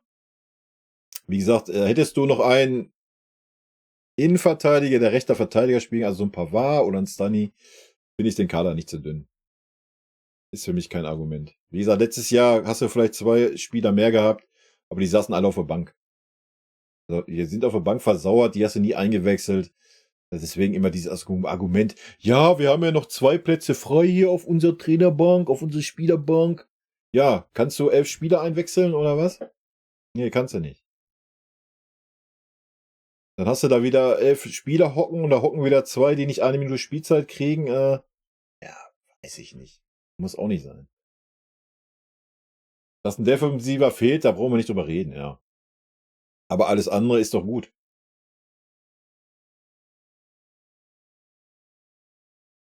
Die 100 Mille von Davis direkt in Wirtz investieren. Ja, gut. Guerrero Kretzi als linken Verteidiger einplanen. Wenn es möglich ist, noch einen jungen Spieler vom Campus auf linker Verteidiger auf. Ja, der Kretzig ist ja linker Verteidiger eigentlich gewesen. Also eigentlich nicht, aber er wurde zum linken Verteidiger umgeschult. Ja. Ich glaube, der Kretzig wird nächstes Jahr 21, von daher dürfte er vielleicht als Stammspieler gelten beim Tuchel. Ich weiß es nicht. Ja, wenn man sich den Wirtz durch den Lappen gehen lässt, ist man selber schuld. Aber wie ich sagte, wenn Alonso wirklich nach Real gehen sollte, ja, wer weiß. Ich weiß nicht, wie gut der Wirtz mit dem Xavi kann. Der Kretzig eher im zentralen Mittelfeld. Da hat es auf jeden Fall nicht schlecht gemacht gegen Münster, ne? Ist defensiv zu schwach, ja. Was wir so gesehen hatten in der Vorbereitung, war halt so Fonsi-Niveau. Defensiv. Muss man ganz klar so sagen. Aber hat natürlich nicht den Speed von Fonsi, ne?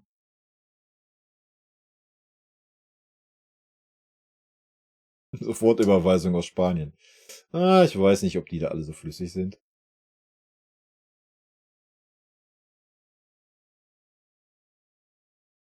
Gimbas, Servus. Ich will auch nochmal betonen, die waren so unterirdisch schlecht. Wer war so unterirdisch schlecht?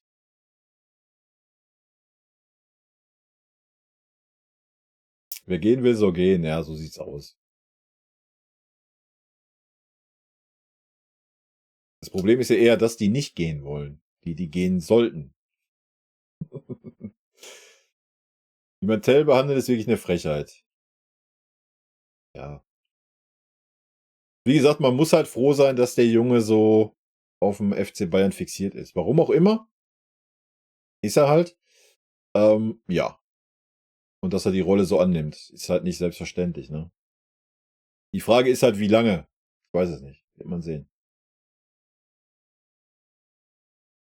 Jep, du sagst, das Freundin Tuchel, das widerspricht sich. Ja, gefühlt schon. Ne? Gefühlt schon irgendwie. Ich weiß es aber auch nicht. Ich bin nicht so im Tuchel-Game drin, aber bei Chelsea hat er da irgendwie groß, obwohl er hat da doch, wie hieß denn der Außenspieler, der den Leverkusen dann ausgeliehen hatte? Aber den haben sie dann ja auch weggejagt. Keiner. Ich weiß nicht, ob Tuchel so der Spielerentwickler ist. Ich habe das nie irgendwie negativ gesehen, dass er das nicht kann oder so. Weiß nicht, ob ihm da vielleicht der Mut zu fehlt oder so. Also bei uns jetzt. I don't know. Macht alles keinen Sinn. Kapitän ist für mich ganz klar de Ligt. Naja, er hätte auf jeden Fall das Potenzial gehabt, aber Tuchel hat ihn ja abgesägt dieses Jahr.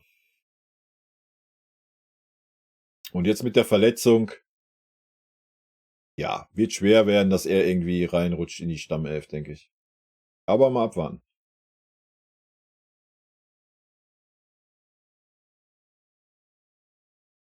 Er hätte Kimmich eine Fresse gezogen, wenn Kane die Winde bekommen hätte. Er hätte ja gleich mal gewusst, was Phase ist.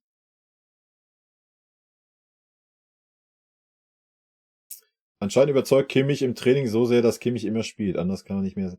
Nein, der hat das im Vertrag stehen. Der hat den ja selber verhandelt. Er hat das im Vertrag stehen, das geht nicht anders. Warum höre ich eigentlich keinen Follow-Sound? Was ist da los? Hört ihr den denn? Ihr hört den, ne? Fehlt. Wasching, danke für dein Follow, willkommen.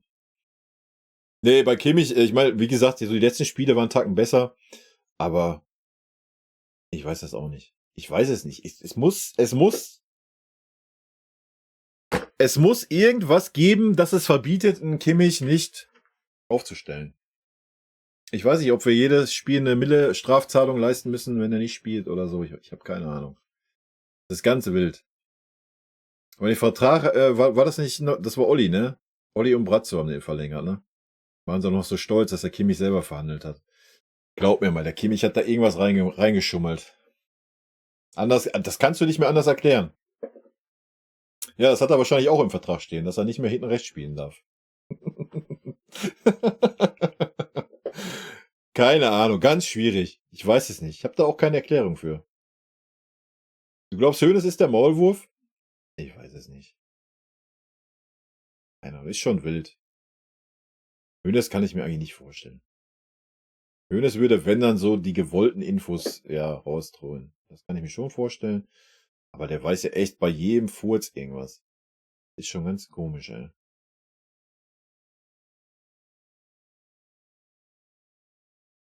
Tell kann, wenn er älter ist, so 2021 Torschützenkönig in der Bundesliga werden. Tell könnte jetzt schon Torschützenkönig in der Bundesliga werden, wenn er spielen würde. So, wenn du mit den paar Minuten 6 Tore machst, ja, weiß ich nicht. Gibt es da relativ wenig Argumente, dass das nicht werden könnte. Wenn er nicht gerade in Stuttgart einer abdrehen würde, der schon 13 Tore hat.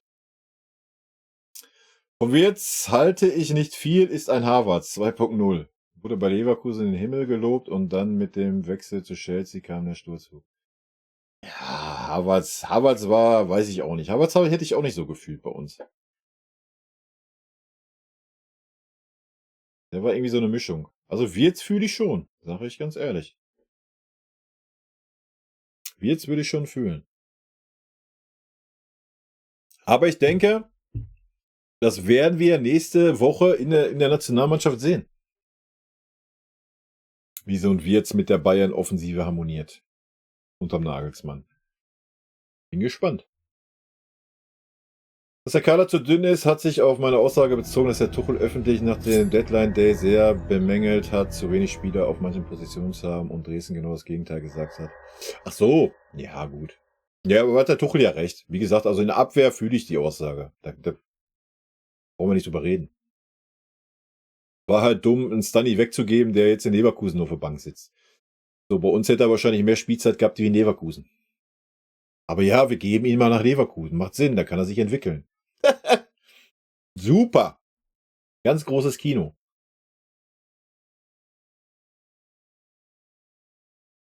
Der ist schockverliebt in den FCB. Ja. Frage ist nur, warum. Bestimmt nicht, weil er so viel Spielzeit hat. Den Pong wäre einer für uns gewesen. Hat man aber verpasst. Ja, wir haben vieles verpasst. Die letzten Jahre, das ist ja das Ding. Guck mal, wir halten seit Jahren an Spielern fest. Ich weiß nicht, wie man das benennen soll. Sind die satt? Fühlen die sich zu wohl, weil sie eigentlich immer gesetzt sind? Nimm Gnabry, nimm Sané, nimm Goretzka, nimm Kimmich. Nimm die ganzen deutschen Nationalspieler, die bei uns ja immer in den Himmel gelobt werden. Ja. Da hast du so viele Spieler verpasst. Ein Nkunku, Alter, das ist eine Maschine. So, der hättest du holen müssen. Punkt. Kannst du aber nicht, weil du da einen Gnabry hocken hast, der 18 Mille im Jahr verdient und 0 dafür bringt. Seit Jahren. Immer dann, wenn er gerade kurz davor ist, dass er verkauft werden soll, dann reißt er sich 3 Spiele den Arsch auf, wie letzte Saison, und macht mal ein Tor. So, das war das Thema letzte Saison. Der wäre 100 pro verkauft worden. Aber nein. Wild. Ganz wild. So, dadurch, dass die, du hast ja wohl in Grafenberg gesehen, dadurch, dass die immer spielen, weil die ja so viel für den Verein getan haben, was ja auch richtig ist, ja. Aber irgendwann musst du dann doch mal, entweder müssen die dann halt die Leistung bringen, die auch passt, auch wenn sie satt sind und so, dann müssen sie halt eine Luftveränderung haben. Und wir brauchen auch eine Luftveränderung. Wie kommt man sich denn Nkunku durch die Lappen gehen lassen, Alter?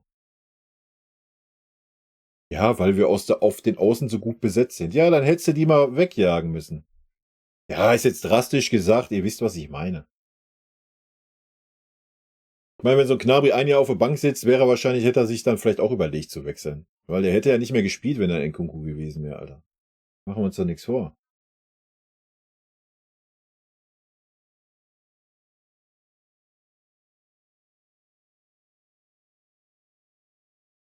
Okay, den Washing ignoriere ich mal. Wir sind ja auf die Premier League fixiert. Ja, wir sind jetzt. Ich denke auch, wir werden nächstes Jahr wechseln. Ne?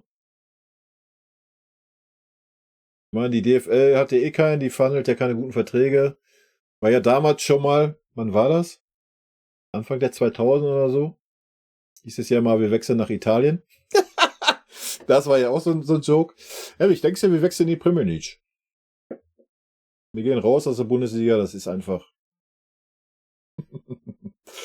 Ein Tuchel vergraut einen De Ligt, davor habe ich Angst, dass der uns im Sommer verlässt. Ja, wenn er nicht spielt, wird er das tun. Was auch verständlich ist. Kimmich soll einfach hinten rechts spielen und fertig. Ja gut, aber das siehst du ja, das wird ja nicht passieren.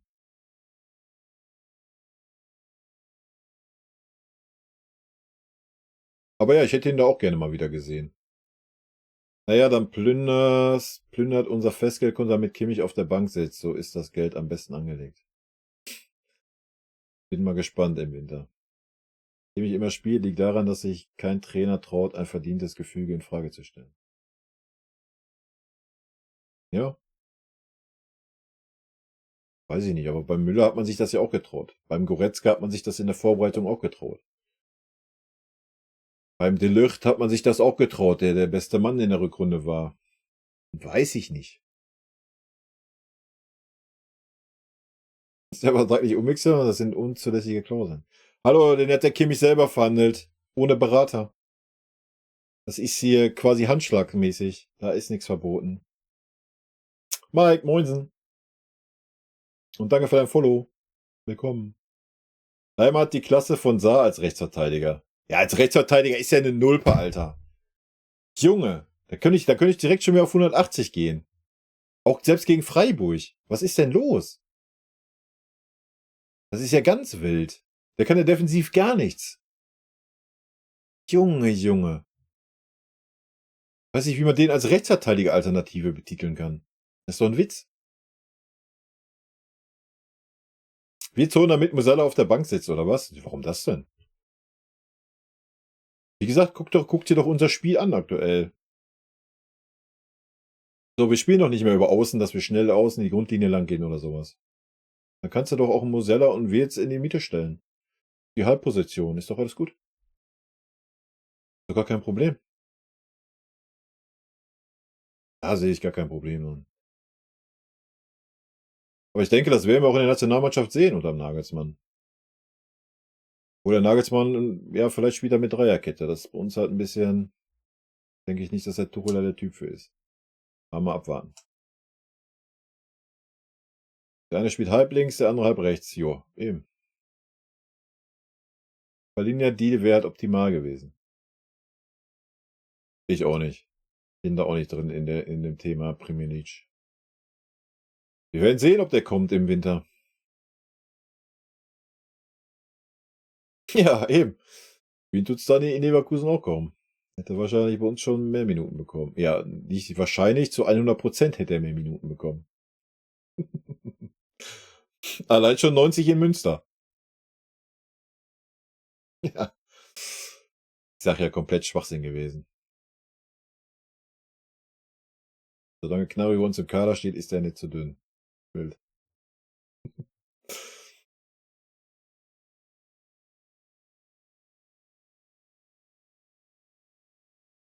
Man hat so viel durch die Lappen gehen lassen. Hat man auch.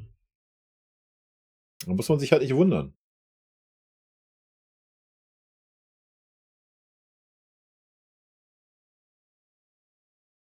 Ja, aber selbst da war er ja auch nicht konstant stark.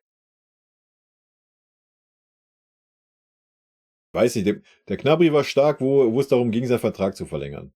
Da war er stark. Danach war nichts mehr. Gar nichts. Ich hätte den Nkunku aber richtig gefühlt bei uns. Der hätte genau in unser Spielsystem gepasst. Jetzt vielleicht nicht mehr so unterm Tuchel, aber zu dem damaligen Zeitpunkt hätte er genau reingepasst.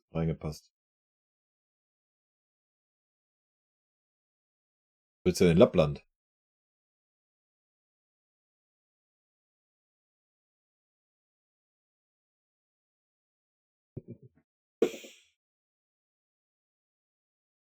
Kannst du dir aussuchen, ob das Lik oder Lik heißt. Kretzig hat auch schon einen Führerschein, also kann er auch auf dem Platz Gas geben. Vielleicht nerve ich ein bisschen mit dem Thema, mehr junge Spieler zu bringen. Aber ich komme aus einer Zeit, wo das bei einem Arsene Wenger bei Arsenal Normalität war. Und ob Barca jetzt eine Milliarde Schulden hat oder nicht, trotzdem standen gestern 4 junge Spieler, die aus den eigenen Jugendarbeiten startet. Ja, ist doch, was ich die ganze Zeit erzähle. Also bei mir läufst du damit offene Türen ein. Das ist, was ich seit Jahren erzähle. So, seit Louis van Gaal hast du keinen mehr, der die Eier hat bei uns. Liegt aber vielleicht auch daran, dass die Trainer vielleicht nicht so die Rückendeckung verspüren. Weißt du? So, und denen das dann vielleicht nicht so egal ist, die dann an ihren Job hängen und sich dann eher denken, oh nee, dann bringe ich lieber die gestandenen Spieler, auch wenn die jetzt gerade nicht so gut sind. Ich will es mir mit denen jetzt nicht versauen und vielleicht so ein Ding. Ich weiß es nicht. Aber ja, ich wäre da komplett bei dir. Erst recht in so komischen Spielen wie Drittligisten im Pokal oder keine Ahnung, gestern gegen Freiburg, also du hättest, ohne Scheiß, du hättest nach den 25 Minuten hättest du wechseln können. Ja. Spätestens zur Halbzeit. Ja, wir reden von Belastung, Blasöls. Die Freiburger haben nichts gemacht. Gar nichts. Ja, wenn du ganz auf Nummer sicher gegangen wärst, hättest du noch die ersten 5 Minuten in der zweiten Halbzeit abgewartet. Dann hättest du gesagt, komm zur 50. bringe ich mal die jungen Wilden rein. Nein, da warten wir bis zur 75. oder 80. Minute. Weil das 2-0 ja noch kicken könnte. Beim Gegner, der einfach tot war. So. Da muss man sich nicht wundern. Kannst du auch keine jungen Spieler ranführen. Und nochmal, ja, Barca ist das beste Beispiel. So, fertig. Vorsicker, gute Nacht. Wild, wild, wild. Wild, wild, wild. Aber da ist halt die Frage, ob der Tuchel der Trainer dafür ist. Das weiß ich nicht. Muss ich mich echt mal mit auseinandersetzen.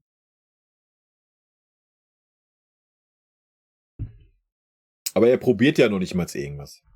Er traut sich ja noch niemals mal mit den Neon mal auf die 6 zu probieren. So, das wäre ja auch schon mal irgendein Ding gewesen, was man mal hätte antesten können. Nein. Kein Bock. Warum? I don't know. Ich weiß es nicht. Frag mich nicht.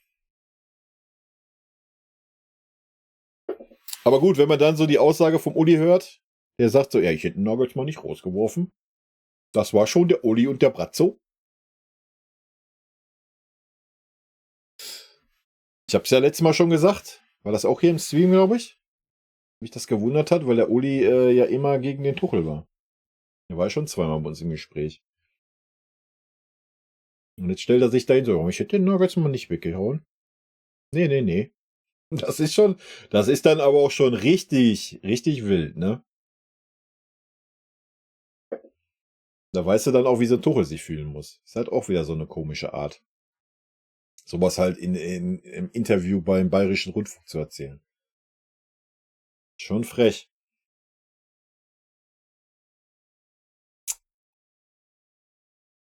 Ja, keine Ahnung. Es wird auf jeden Fall nicht langweilig bei uns.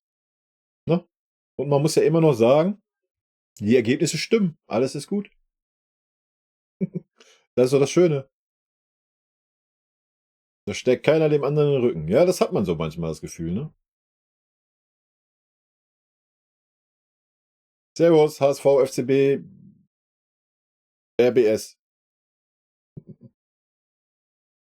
Nee, man hat schon wieder so ein bisschen, jetzt noch nicht ganz so wie unterm Nagelsmann.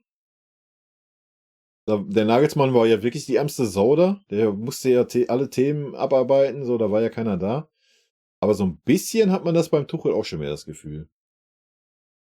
Obwohl er dann natürlich viel, viel souveräner mit umgeht in den Pressekonferenzen, ne? Muss man ja schon sagen. Julian Heck, schönen guten Abend.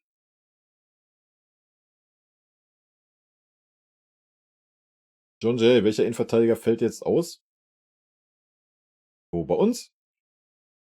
Der Opa hat ein bisschen Wehwehchen. Weiter 2 Wochen Zeit, wieder fit zu werden.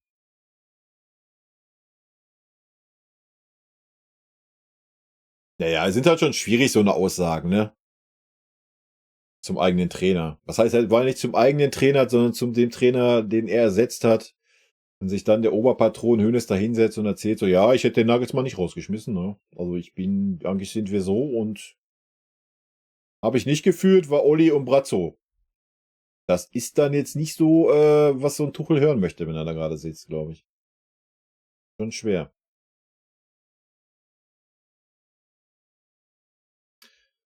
Ja, Das ist richtig. So heftig, wie sich die letzten Jahre geäußert hat, sonst kam nie was aus München, aber jetzt so viel interner, was ausgeplaudert wird. Ja gut, man weiß ja auch nicht, ob da immer alles so stimmt, ne? Aber so ein Fünkchen Wahrheit scheint ja immer irgendwie dran zu sein. Es ist ja eigentlich schon ein bisschen besser geworden, aber, der komische Sky-Fuzzi da, keine Ahnung. Ohne Scheiß, ich würde den mal ein paar Leute vorbeischicken. Ganz ehrlich.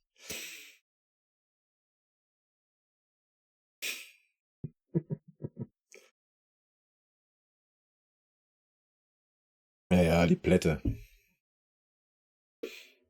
Ja, keine Ahnung, jetzt mal, ja, es kann doch nicht so schwer sein, herauszufinden, wer da sein Kontakt ist, oder? Und den musst du öffentlich auf dem Marienplatz auspeitschen. Das wäre mal ein Statement, weißt du?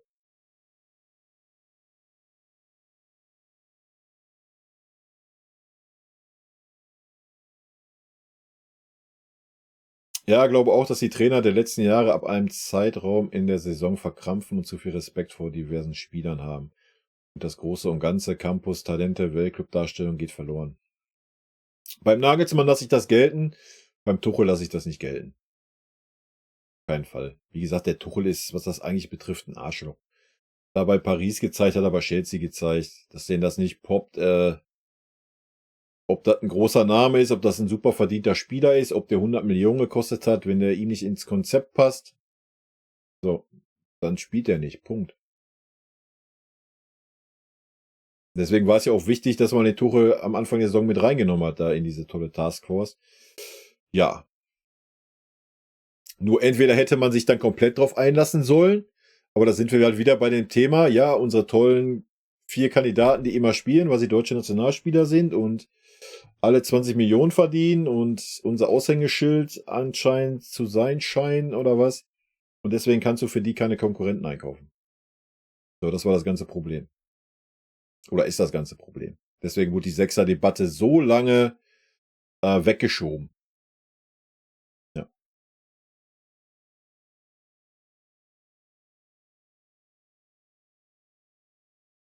Die eine PK, wo Toro ganz erschrocken war, dass Plettenberg die Infos übers Telefonat.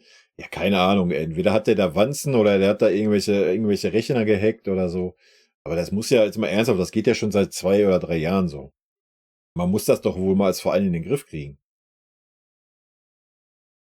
Und Julian Heck, schönen guten Abend. Kann doch nicht so schwer sein, oder? Im Winter gibt's Großeinkauf? Nee, ich glaube nicht. Wenn dann teuer, ja. Aber kann ich mir eigentlich nicht vorstellen. Weil, nochmal, das Problem ist ja, wenn du jetzt, nehmen wir Palinja, wenn du den haben möchtest, muss der Verein ja auch erstmal Ersatz haben auf dem Level, was er sich vorstellt. Das heißt, es muss ein anderer Verein einen Stammspieler abgeben. Und der Verein muss auch wieder gucken, dass er, so, weißt du? Das ist im Winter super schwierig. Im Sommer ist das alles was anderes. Aber wer gibt im Winter gerne einen Stammspieler ab? So, einen Ergänzungsspieler kriegst du bestimmt, ja, das sollte nicht das Problem sein. Den Kader in die Breite zu verstärken, in der Abwehrreihe da irgendwie mit 2, 3 Leuten, sollte gar kein Thema sein. Aber jetzt irgendwie eine richtige Granate zu holen, wird sehr, sehr teuer. Und wenn es ein Verein ist, der ein bisschen Hirn hat, das haben wir ja gesehen, dass das der Verein ist, sonst wäre er ja schon im Sommer gekommen, aber weil die keinen Ersatz hatten, ist er nicht gekommen. Ja, die müssen dann auch erstmal im Winterersatz finden, also wird schwierig. Das kommt irgendwie aus der Mannschaft. Hm. Na ja, ich glaube nicht, vielleicht täusche ich mich, aber ich glaube nicht, dass die Mannschaft schon wusste morgens, dass ein Jerome Boateng, doch nicht verpflichtet wird, wenn man eigentlich erst nachmittags darüber entscheiden wollte. Also, weiß ich nicht, ob das aus der Mannschaft kommen kann. Und da sind ja auch noch 2 andere Themen damals gewesen schon, wo man eigentlich nicht davon ausgeht, dass die Spieler da schon informiert gewesen wären. Guck mal, mit dem Olli und der Brazzo-Entlassung, ähm, das wussten die Spieler ja auch noch gar nicht. So. Also das muss schon irgendwo anders durchsickern.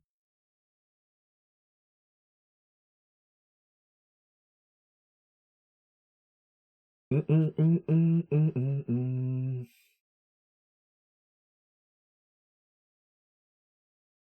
Aber von der Nationalmannschaft komme ich zu viele verletzt zurück. Ja, im Idealfall keiner. Das wäre so das Beste, ja.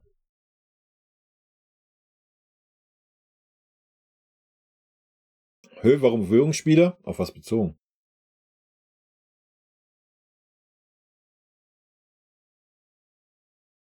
Da kann es doch nur jemand sein, der in den letzten Jahren immer irgendwie dazugehörte. Glaub nicht, dass die mit dem Hausmeister über sowas reden. Nee, keine Ahnung, ich weiß es nicht. Wir können ja auch nur mutmaßen. Aber nochmal, als Verein musst du ja in der Lage sein, das rauszubekommen. Und selbst wenn du nur gezielt mal ganz Sherlock Holmes-mäßig mal ein paar Fehlinfos gestreut hättest in der Transferperiode. So, einfach mal verschiedene Infos in 3, 4 Quellen streuen und mal gucken, was der Plettenberg berichtet. So, dann hättest du ja schon mal eine grobe Idee gehabt. Na? Aber irgendwie wollen wir das ja nicht. Vielleicht wollen wir das auch so, dass wir immer Gesprächsthema sind. Weiß ich nicht, kann auch sein. Wurde alles gewechselt, außer die Spieler, ja, ganz genau. Und man erwartet dann andere Ergebnisse. Schwierig, ne?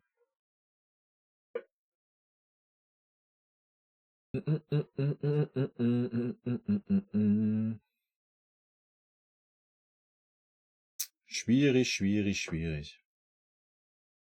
Aber Max Eber kommt ja jetzt, dann wird alles besser. Vielleicht findet der den Maulwurf.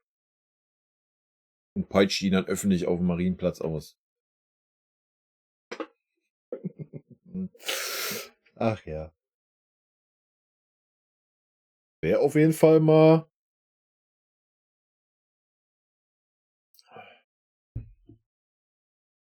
War auf Maulwurf bezogen. Meinst du, die Führungsspieler wissen sowas schon eher? Keine Ahnung, wissen wir halt nicht. Weiß man nicht, wie da intern die Kommunikation ist. Schwierig. Aber das kann ja dann auch wirklich dann auch nur ein Spieler sein, wenn es ein Spieler wäre, der dem Verein nichts Gutes will. Wäre auch schon schwierig, oder? Aber gut, dann wüsstest du wenigstens, dass auf jeden Fall was im Argen ist. Das wüssten wir dann wenigstens. Wenn das schon so eine Kreise ziehen würde. Schon wild.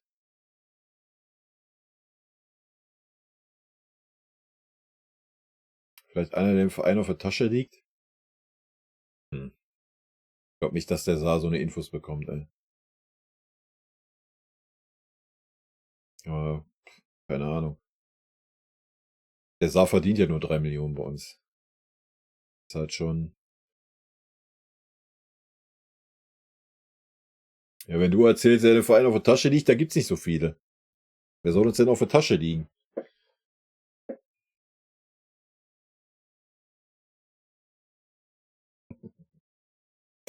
Eieiei.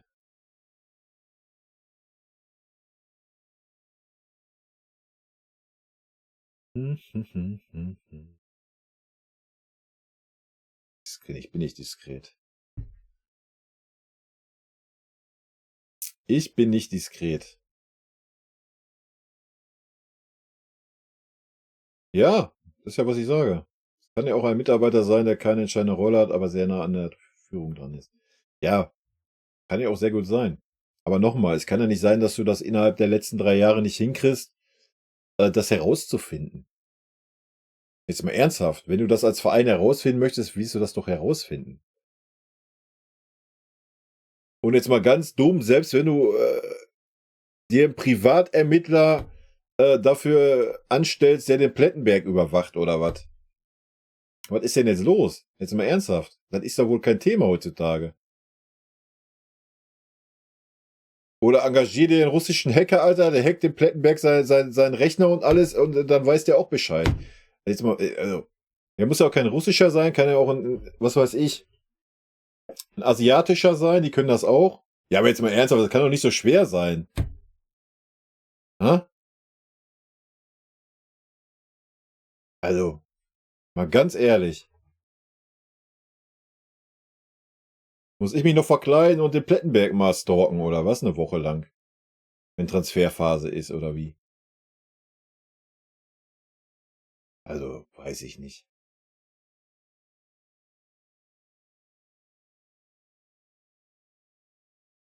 Ja, aber dafür kommt das ja zu schnell immer, die Info. Als wenn das erst noch um 3 Ecken gehen würde. Weißt du, wie ich meine? Du willst ja keinen Spieler haben, der sagt: „Ey, weißt du was, hier gerade Neuigkeit direkt reingekommen, hier, bla, Sülz, ups.“ Und der erzählt das dann: „Ja, ich habe hier gerade neue Info gekriegt.“ Und, das geht ja nicht. Da muss schon einer direkt aus dem Verein sein.